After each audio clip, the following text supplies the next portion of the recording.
Hey everybody, welcome back to Guy Stuff. Today I've got another one of my favorite recipes. This is going to be buffalo chicken on the grill. Now obviously deep fried is the way to go if you want them like Hooters or Wing House or something like that. But you know what, deep frying is a little inconvenient. You have to have a deep fryer and you go through a lot of oil and whatnot. This is super easy to do on the grill. Now prep is really easy for these. There's absolutely nothing we need to do except wash off the meat. I took it out of the package, gave it a good wash, just throw it in a pan, and it's going to go right out to the grill. All of the flavor for this comes from your sauce. So you don't have to put any seasoning on it whatsoever. We're going to add a little bit of layer of flavor through our techniques out on the grill, but all the main flavors, the buffalo sauce and everything, that comes from what we're going to make. And I'm going to show you a really easy recipe. It's just 2 ingredients to make really my favorite buffalo chicken sauce. Now this is going to be about a medium that you would get in a restaurant. If you actually like the really hot stuff, go ahead and add some straight Tabasco sauce to this. But my recipe for it is really simple. Frank's Red Hot, and again, I get these huge gallon jugs at Sam's for like $9, $8 and change, and butter, and that's it. We're going to make our sauce on the grill as the chicken is cooking, so we'll go through all that. For now, I've got to get the coals ready. Now for this recipe, it is not a low and slow like ribs or some other stuff I've done. This is a combination. This is really freaking hot, and then down to a medium, and then really freaking hot again. We're going to do a 3-parter to cook these and get a real nice crisp outside with a perfect juicy tender inside. First thing we need to do is get a full chimney of roaring hot coals going. So we're going to put it in our paper. Again, you don't want to overstuff it, just enough to, make it stay in there, because you need some airflow. And a full chimney.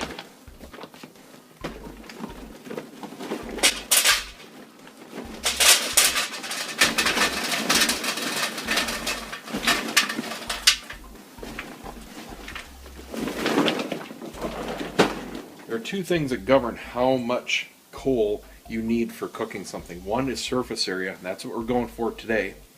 And the other is longevity. Obviously, the more coals you have, the longer the overall burn is going to be if you're doing low and slow. But we're going to do a big sear, and we've got a lot of chicken to do, so we need surface area. So let's go ahead and get this lit up.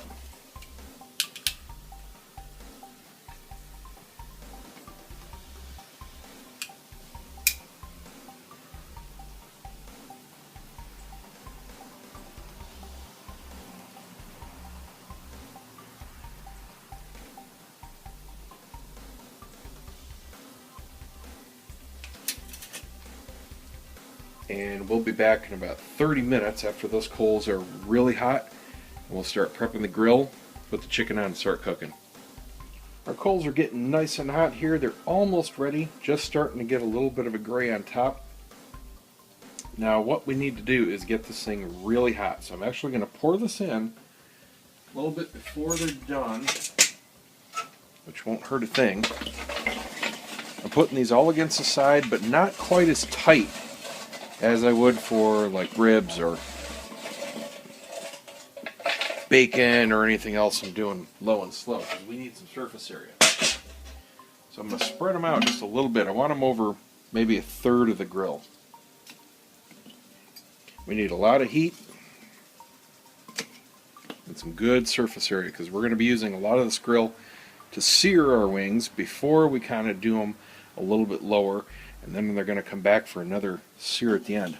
So we want these to sit here, get really hot. We can put the grate on,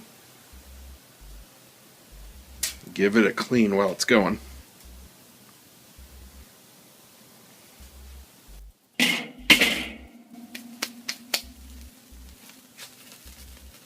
Oh yeah, there we go. Got the grate starting to sizzle and clean off there. So we're going to let the coals heat up even more. I don't want to see any flames coming off the coals. That means that they're still kind of warming up if you see some flames. So I want them nice and gray, see a nice red on the underside, and we'll get some real good heat coming out here, get the grate nice and hot. Now I'm going to go get the chicken. This will be ready in a good 5 minutes or so. Alright, our coals are heated up, grill's nice and hot. flames died down. Now it's time to put the chicken on. Now the first thing we're going to do is a good sear. We're going to take the chicken. Now what I've got here is standard chicken wings. Now these are what you get in a restaurant if you order buffalo chicken wings. They come usually packaged in 3 sections here. You got the drumstick, the wing, and then the tip. Now the tip you don't eat, but it's really good to leave on while we're grilling because they work really well as little handles. So we're going to cut these apart after the cook. For now, we're just going to put everything on. We're going to sear everything real hot.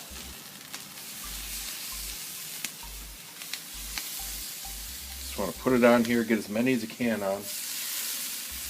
I'll let this go for a good couple minutes on each side. Whew. Yeah, see, that's what happens when you get too close. Burns hair right off your hands there. So, watch the fire. May not see anything, but it's hot.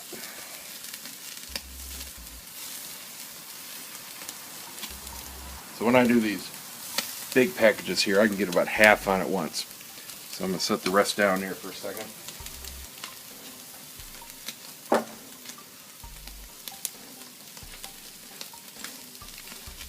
Now you don't want to burn these, but you do want to give them a nice crispy coat. You want the skin to start caramelizing a little bit, get a nice firm texture going. We're not going to be cooking the inside here. We're just doing the outside. We want a crispy layer to emulate that deep fried kind of feel. Doesn't take long when the coals are this hot. So just keep an eye on them. You want them to get a nice golden brown. Make sure you don't have any flare-ups. You can see we're getting some nice grill marks here. It's turning a little bit of color. After a couple minutes, we're going to flip these over. Then we're going to put them to the side and we're going to do the rest of the chicken.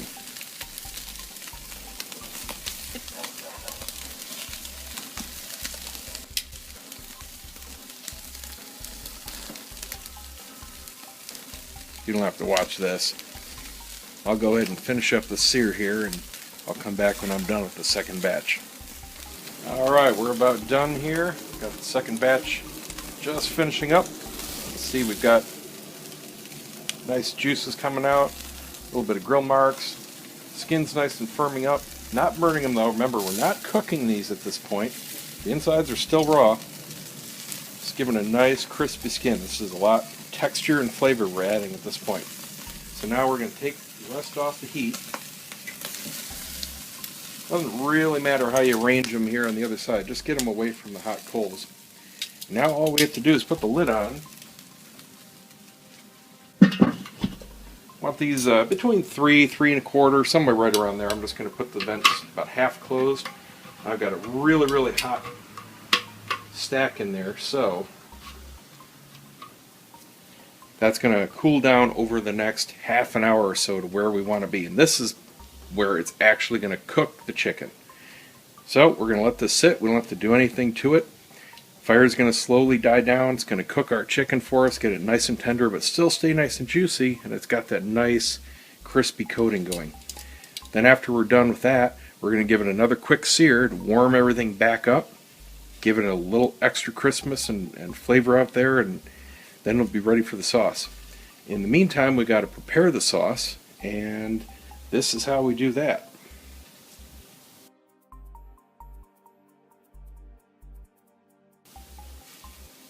Here I've got our sauce ready to go.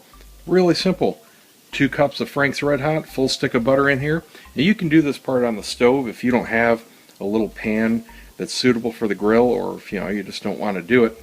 But works for me here. All we have to do is heat it up and melt the butter, and it's ready to go. So I'm going to stick this right over the hot coals here. And all I have to do is make sure the handle isn't directly over the coals. Don't need it melting or anything. That's good to go.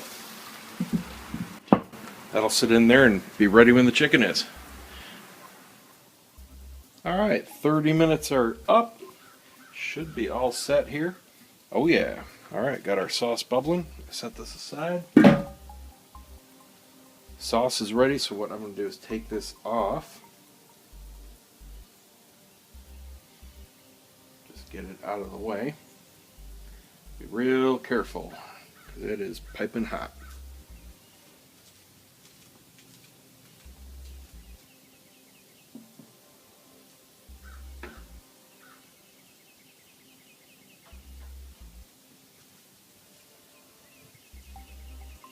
Now what we're going to do to just finish the chicken off, I want to give these coals a couple more minutes to recover, get hot again. We want to give them one last real quick sear, not nearly as long as the first one. Just a minute on each side or so should do it, just to get the juices flowing and give it one final crisping. So let's give it a couple minutes, heat back up. Right now it's pretty cool. We had the lid on for half an hour, but it'll only take a couple minutes to really get right back up to full steam. We'll give these a quick sear. I got a clean pan, and then we'll take them on inside and I'll show you how to cut them up. Coals are good and hot again. Let's give these a good quick sear. Just move them all over the coals, flip them once, stick them in the pan. That's all you need to do.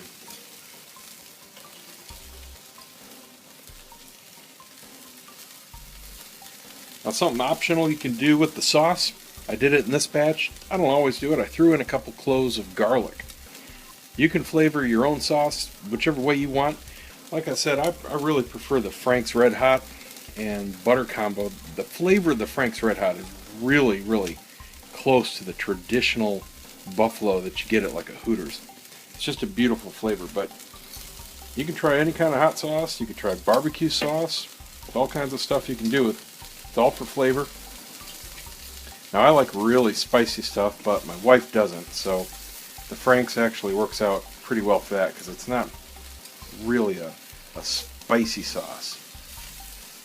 Like I said, if you want it more in the hot level, just add good quarter cup of Tabasco sauce to the mix. That'll spice it up real well. Alright, got these done.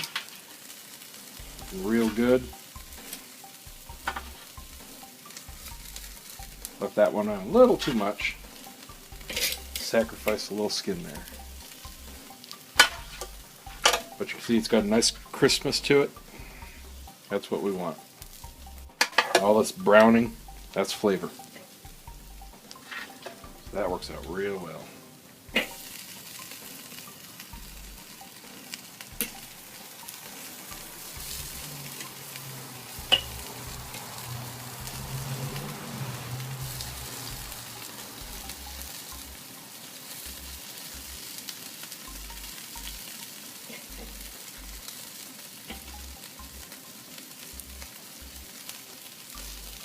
You can see these have plenty of juice left in them. Because we had them off the heat, they didn't dry out whatsoever. These are going to be real juicy and we actually bite into them. They're absolutely perfect. You can see it bubbling out there.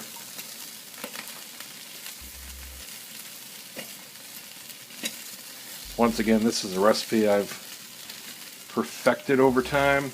I do all my stuff from trial and error. If I have something in my head, I'll just keep trying different combos, and when I find ones that I really like, I try to remember it. That being said, I've done some really awesome stuff that I can't duplicate. That's just the way it goes. One day I should write it down. Alright. These are smelling good. Smells like chicken.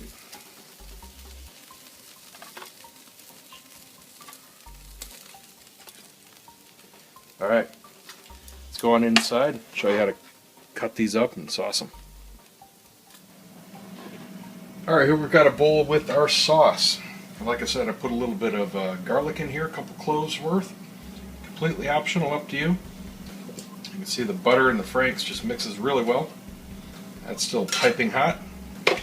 Here we've got our wings. Now, we left the wingtips on. That makes it really convenient to pick up because they're not too hot. First thing I'm going to do is cut the drumstick and the wing. And again, you need a really sharp knife for this. If you don't have one, get one. We're tossing the wingtips, and then the wing and drumstick go into the sauce. And they're hot, so be careful. The tips are cool. Chicken's hot. Now, if you don't want to separate them, you can just toss it in whole. Just cut off the tip. Personally, I don't mind doing that.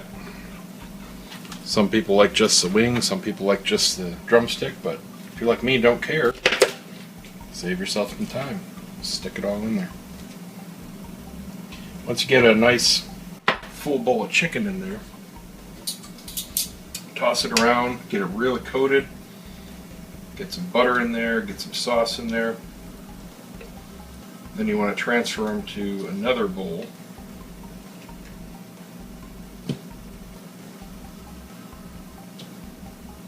This is just our basting bowl. We're going to go through this with all the chicken, and once it all gets at least freshly coated, we can then split the remaining sauce and let them soak in the bowls for a little bit. And then they will be ready. Man, they smell good. I'm glad it's almost lunchtime. And they are ready to go. Eat them while they're hot, and they are awesome for leftovers. These reheat very well. Just stick them in the microwave for a couple minutes. I just put these bowls back in. One's good for one good meal, or two if you're a little guy. I'm not a little guy. That's it. Alright, we'll see you later. Thanks for watching Guy Stuff.